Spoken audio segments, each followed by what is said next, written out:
Hello again, folks. I must apologize. I have a weather-related problem out here where I guess a stick branch or something hit the wire out there and it shorted out. So I had a little bit of a brownout, but we're back again talking about KPIs and scorecards. So where do we leave off, John? Well, I think the recent tech situation we'd probably have to do a net on time delivery KPI on that one because it's uncontrollable. There we go.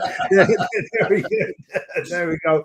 Yeah, that perfect time for that. But yeah, I mean, um, like I said, I hold my carriers accountable. We use MacroPoint, Decanters, for track and trace. I think it's like one of the best out there that you know, I can get updates every 15 minutes and I know when stuff's going to happen. I should say we know with my partner and myself.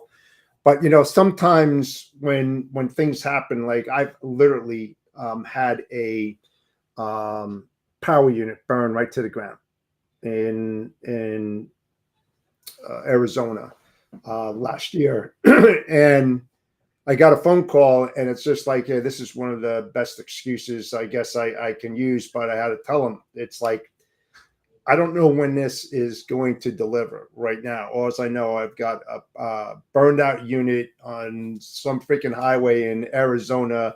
The trailer's been detached. He was able to do that. How? I don't know. All the airline brakes and hoses and everything were burned off the front of the trailer, and all the contents, there was no smoke in the trailer, no smell, and everything was fine. So the guy, I don't know how he did it, but he did it.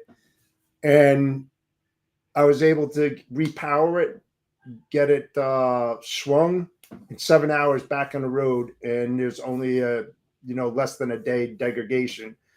Lucky, they're just extremely lucky. But that's like the worst case scenario where they're expecting a load that has to deliver on a specific day at a specific time because it's all dedicated. It's like, what do you do? Yeah. I mean, that's thing that you're not going to BS. It's just tell it the way it is, whether they like to hear it or not. The way I look at it, John, too, is that's what you pay me for, right? That's the type of service you want to hear the truth. You want honesty and integrity, and part of that is telling you what you don't want to hear, and definitely what you want to hear. And some people out there don't get it, and that affects the KPIs when especially on scorecards. You're only hurting yourself when you do that. Absolutely, absolutely, and I completely agree with you. I mean, tell me the good, the bad, and the ugly. I've heard, given your tenure and my tenure, I think we've heard just about everything in the book and seen everything in the book that could happen. So you're probably not going to surprise us too much, Yeah. and definitely, we've been in the game long enough that you're not going to get an overreaction out of us. It's going to be okay. We know what the problem is. What are we doing to fix it? And when are we going to be back up and running? And Right. as long as we can proactively communicate that to our last mile customers and say, here, this is what happened. This is what we're doing, and this is when you'll get your product. They tend to be fairly understanding. If one of the things that just kind of popped in my head, if especially if they're having trouble with capacity, where most of my last mile distributors own their own trucks and trailers and employ their own drivers. And if they have a driver shortage, that's going to obviously create, probably a 24-hour delay in the load. But most of my last mile customers are dealing with labor issues too. So when you explain that to them, they can kind of commiserate with you and understand what it's like to not have enough bodies to do what needs to be done. Right. They're still not really happy about it, but at least they're not, thinking, they're not living in utopia either. So the longer you stay in this industry, like I said, the less things surprise you, and having that even keel temperament on handling things is a lot better than getting very emotional and wigging out and or throwing a fit in the middle of the floor and all that other wonderful stuff. That doesn't benefit anybody, and it doesn't help the situation. I you're absolutely a gazillion% right, because that was me when I started. I took Oh, it's me too. I took everything to heart. The audience out there that's listening to us, I'm telling you right now, what I know today, if I knew back then, what whole different story. But Oh, absolutely. I took it personal. I used to get I pissed, did too. and I was not a nice person. I mean, people that knew me back then, I'm still no nonsense, but I was way beyond that. I didn't care what kind of excuse. I used to rake them over the coals. I mean, literally, not figuratively speaking, literally, and they didn't like me. They definitely didn't like me, and I had high blood pressure. I think I told you the story. I mean, I got to the point, John, where I had 210 over 120. I mean, like I was ready. I was like a volcano ready to freaking explode, because nobody could do better than myself. I took everything personally. I absorbed everything and affected my family and all of this. And then one day, and this all has to do with KPIs, because it can get really disturbing sometimes. Um, I said, I'm not going to give a shit anymore. And I did, but I meant that in a very good way, that I would only control the controllables. Everything else that was out of my control, I would push by the wayside, and my life became better. I started delegating. I started trusting people and mentoring and coaching them and being a very good disciplinarian, because I was very good at that. And I started getting that burden off my desk. And instead of me doing all these KPIs and these scorecards, which were much different back then than they are today, I divided them up. And anything that dealt with outbound, those KPIs went to that person. Inbound, that went back to that one. Claims, that went to that person. Carriers, that would be myself and the procurement specialist. There was those things where you have to divvy it up, because there's no way that you can control all of those KPIs and those scorecards and be effective with that, because you're going to miss something if you're trying to do it all by yourself. It's impossible. I tried it and I failed. So Yeah, you were talking about not being a nice person. I remember, you remember some of the things you said when you were, 20 years ago, when you were younger and not that bright, because you obviously get more knowledge when as you grow older. And a couple of things that I would tell my carriers and my brokers is, the one thing I liked asking them was, do you haul freight for a living? They did not like that one at all. And then the other one, especially if I was having to handhold a carrier or broker for an extended amount of time, and I would lose patience with them, and I said, I'm going to need your social security number, and they look at me kind of strange and go, well, why do you need my social security number? And I said, well, look, if I got to treat you like a dependent, I'm going to claim you as one. But you're absolutely right. I mean, it's you gotta step back. This place, this industry will eat you alive. So when I started, I wanted to knock everything out of the park. Every time they threw a pitch at me, I wanted to knock it out of the park. And sometimes I did, and sometimes I didn't. And when, to your point of taking this personally, the times I didn't, I was in a foul mood because I felt I took it personally. That was a strike against me. yes. So I adopted this other principle, and it's really, to your point, kind of cut down on all the stress and everything else. I went from knocking it out of the park or not to using a batting average type scenario. So Yeah. in my mind, I don't literally write down a batting average, but in my mind, at the end of the day or the end of the month or the end of the year, whatever, if my batting average was pretty high, I was okay. Yes, I missed a few balls. Okay, I did.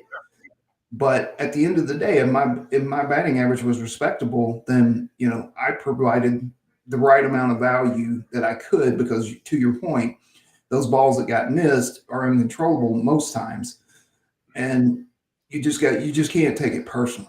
I mean, you're gonna get chewed out by customers, you're gonna get chewed out by truck drivers, If you're not wearing Kevlar in this industry, you're doing it wrong.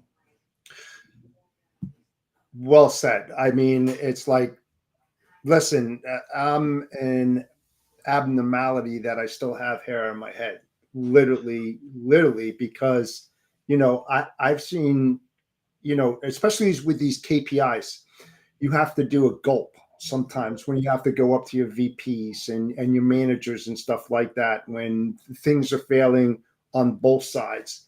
And you get a headache, you feel overwhelmed with how am I going to do this explanation? How am I going to explain what's going on? And I know they're going to be pounding on me. You're playing this whole thing out and it's eating you up. And I had some very good mentors, John. I had some very, very good mentors that, helped me to be more laser focused on certain areas that helped me out professionally, to get me through 44 years. I mean, you've been in what, 35, 36 years, somewhere like that? A little over 30, yeah. Yep. So how many people have you seen come and go? Too many to count. Right? I mean, and you try to help people out and either they don't listen to you, they have the skills and all of this, especially with the KPIs and the scorecards. There's a lot of effort that goes into it. It's not simple, mathematics and doing all these things, a lot of calculations, a lot of note taking, collecting that data that you spoke of, to create these scorecards and these KPIs to see whether or not they're good, bad, or indifferent and why. It takes a lot of work. And I had a lot of skillful people that, just they were in and out in 5 years, maybe 7, some would make past 10, a few past 15, fewer 20. And as you get up there, people are like, I can't take it anymore. I'm retiring. I cannot do this anymore. I'm under fire constantly all the time. Well, the biggest question I had for them, why? Why are you under fire? Do you know why? Once you find that and you ask why, the saying is, if you ask why 5 times, you'll get the answer to your question. Right. That's And right. It's unbelievable, but it's a tough industry, John. It's a tough industry. So, we kind of got deep there on that. Let's talk about the good thing KPIs can present. So again, referencing the QBR meeting I had yesterday. Yep. We started this about probably 3 months ago, maybe 4, of meeting as a group, on a more regular cadence instead of, just when something went wrong. Sure. We started, we were at bi-weekly meetings, and then we channeled them down to weekly because we felt the cadence was needed. Mm-hmm. And then I started meeting with their leadership. We do a 15-minute stand-up call every Monday. And we were able, we had put things in place. We had dealt with some massive obsolescence that we were taking care of. We were getting some of the items out that were discontinued and getting them out of the building so we could turn off the finance charges, the storage charges, get those, stop paying money for dead stock, basically. And we had put some effort into it on both sides of the fence and have partnered really, really well and knew that we were doing the right things. So when we pulled those KPIs up yesterday, and one of them was the storage and finance cost, we went from a very high side. As you traveled across the graph, it was trending down, and it got way down in 3 months. So another thing KPIs can do for you and your team, especially in this industry, because the attaboys are few and far between, is you can actually see that, you sitting out here busting your ass trying to make something happen, and you did it. And here's the results. You're saving the company money. You're opening up space for your distribution center to bring in more pallets, either yours or another customer, so they can utilize that space. And we're not paying those high interest rates and those high storage fees. we're minimizing that to the absolute minimum. So we were able to see in probably about, and I just use the storage one as an example, but we were able to see through the KPIs that the initiatives that we had put in had really netted some great results for us. And that was a win for both teams. And we were able to say, hey, we need to celebrate that. That's good. Yes. That's 3 months of work, and as well as I do a lot of things in supply chain, especially corrective actions. Yep. Some of them can drag out for a long time because it just takes so much to do to get everything to run the way it's supposed to. So I consider personally 3 months is a very short window of time. And we were able to see, we were able to say, hey, look, and all agree, in concurrence that we see the same thing. We're seeing the benefits here. And this actually puts a little bit of, kind of gets people excited about it. They say, hey, I worked really hard and here's my A+ on my scorecard. And that's a good thing. And as a shipper, as a customer, I will intentionally point that out. Yes. Because two things. Number one, and I just mentioned, the attaboys are few and far between. Usually it's, why did you screw this up? When, that's the only time you hear from people. But at the same time, you want to foster that behavior. It's positive behavior. It's the behavior you want. Yep. And if you draw attention to it, you say, hey, you're not just doing this in a vacuum. I Right. see it, I notice it, and I want you to continue to do this good work. And you kind of accentuate the positive, delineate the negative kind of thing. Yep. And so they'll repeat that behavior and improve on that behavior. It's just a momentum that gets built. So we came off that call yesterday. We were ready to kick ass and take names. I mean, we were so proud of the work we had done. We understood the work that was ahead. And we put steps in place based off the KPIs that we looked at to ensure that this thing will continually improve over time. And then we'll look at it. We'll look at the reports monthly, and then we'll do the QBRs. And then we can not only measure what we're doing, but also discuss what we're doing and accentuate, like I said, the positives, the accomplishments, and say, hey, okay, what's next? What windmill do we need to charge next? Right. And to your point, I used to do it every single morning with my outbound specialist, inbound specialist, claims specialists, and my dock personnel. Every single morning we had a group meeting. To your point, what's working, what's not working, how are we going to improve on it? And I had one of those sketching pads, those big 3 by 2 foot wide, and we would write down the notes. And because it was so complex, John, working in those complex logistics operations is unlike other things, and more problematic things arise every single day that can't wait until like the end of the week, like have a meeting on a Monday and a meeting on a Friday and say, hey, what's going on? Because it manifests itself so fast. It just rolls, giant snowball effect. So you have to nip it in the butt when it happens, like the next morning. And to your point, I was pumping up, the people, they were taking it because they know the thought of certain things. I respected my folks where they took the reins, right? They took the bull by the horns and ran with it. And I supported them because I wanted them to feel that it was their idea.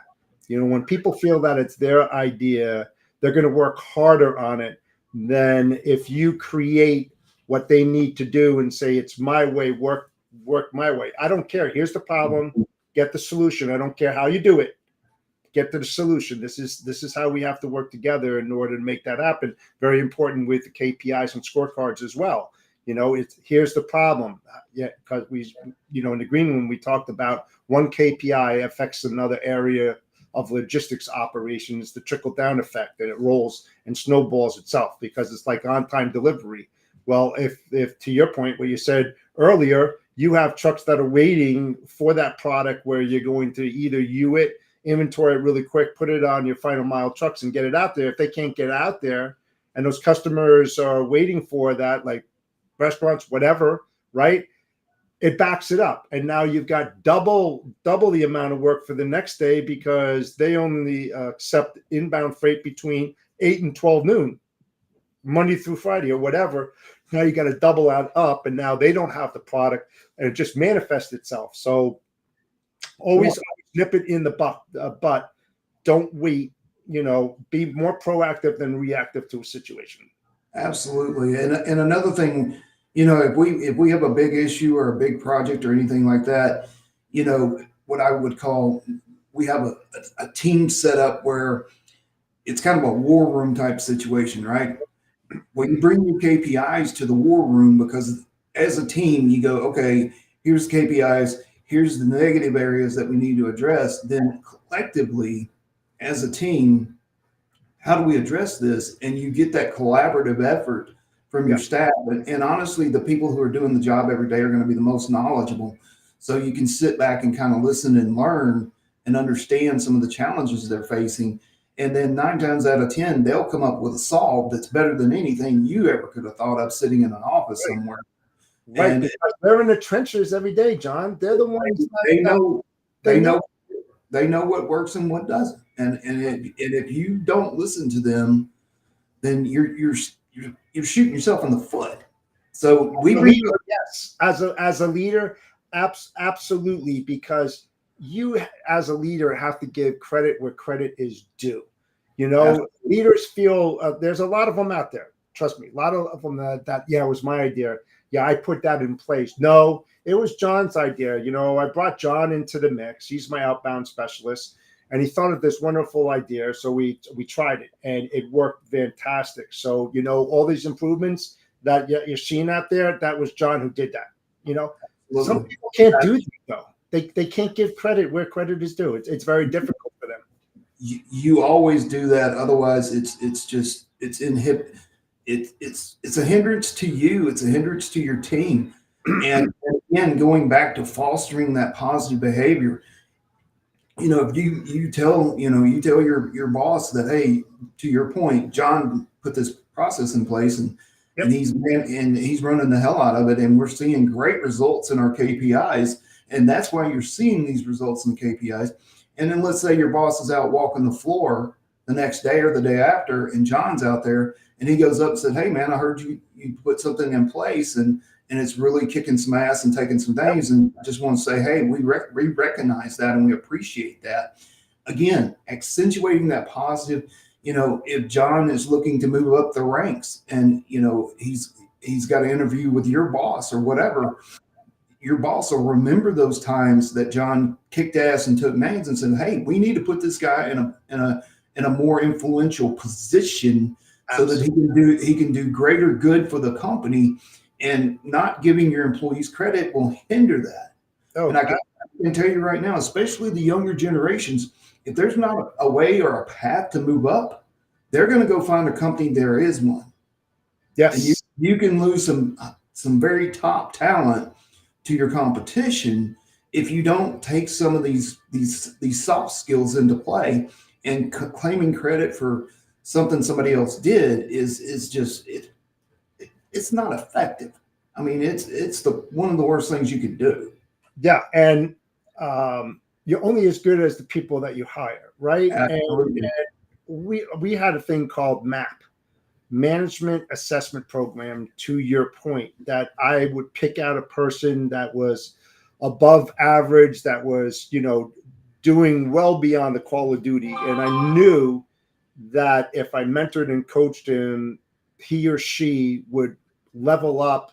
To your point, be recognized and then give an opportunity to move forward. And I did that a lot. I mean, there's still people today where I worked with at Ford Motor Company, I mentored and coached, and they're in director roles and VP roles, and gave them a chance. There's nothing better for a leader than to know that you help someone else to be successful.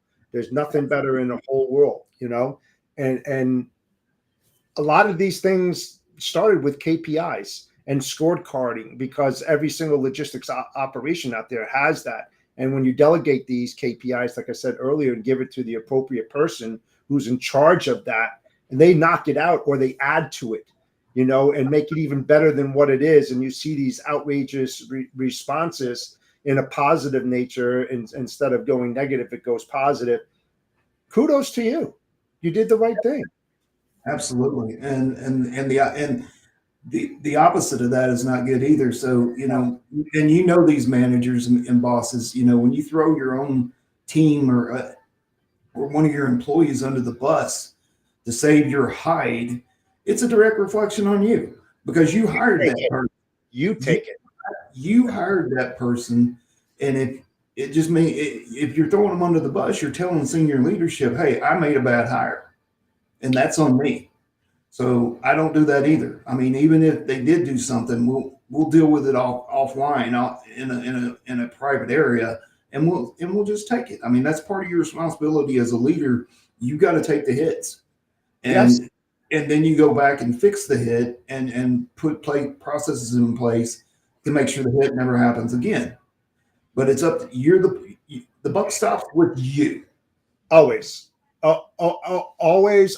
And guess what? You know why that person was probably wrong? Because you gave them the wrong directive to do something. Possibly.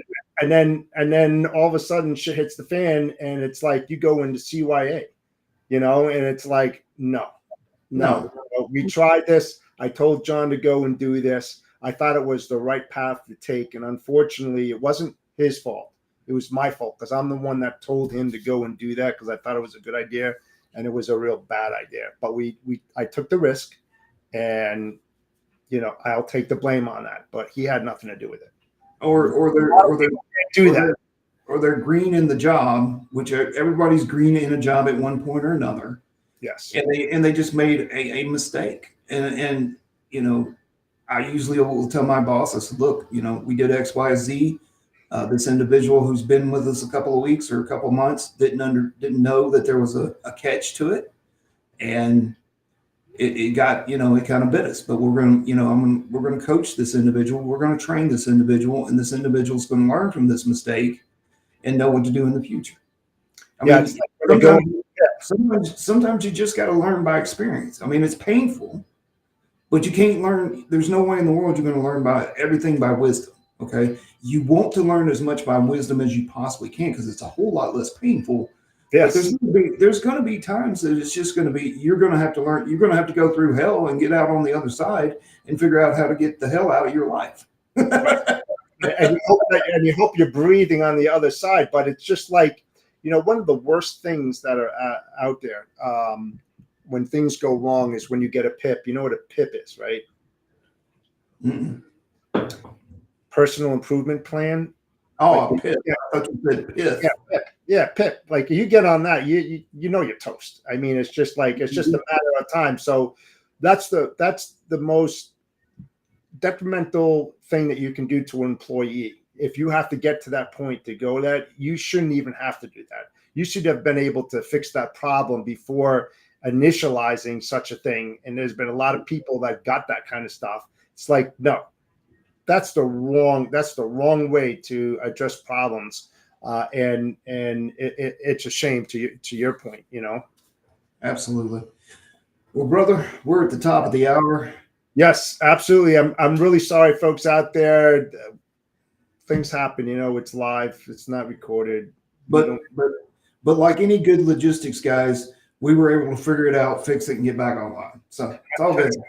That's it. So folks, next week is Thanksgiving. John and I are taking off on Friday, spend some time with our family. Yes, I will be working anyway. But freight moves 24/7, 365, whether it's a holiday or not. Take care of the carriers out there. Make sure, folks, that, with your carrier base, make it a point to reach out to your carriers and tell them they're doing a great job. You appreciate. It's a thankful season we're getting into. The holidays are right around the corner. You got Thanksgiving, you got Christmas, and there's no other better way to say thank you to a carrier who's helping you to move your product. And he'll appreciate that. Most of them will not be with their families over the holidays, so keep that in mind while you're sitting at the table enjoying Thanksgiving with your family. Those folks, men and women, don't have that opportunity. So, and if you have the opportunity to go to a truck stop, give them out a gift card, like a $5 gift card. Tell them to get a donated a coffee or whatever. They will appreciate it more than you can even think of. So take care of Absolutely. your carriers. I hope everybody has a great Thanksgiving. You Same. too, John. Peace. Peace.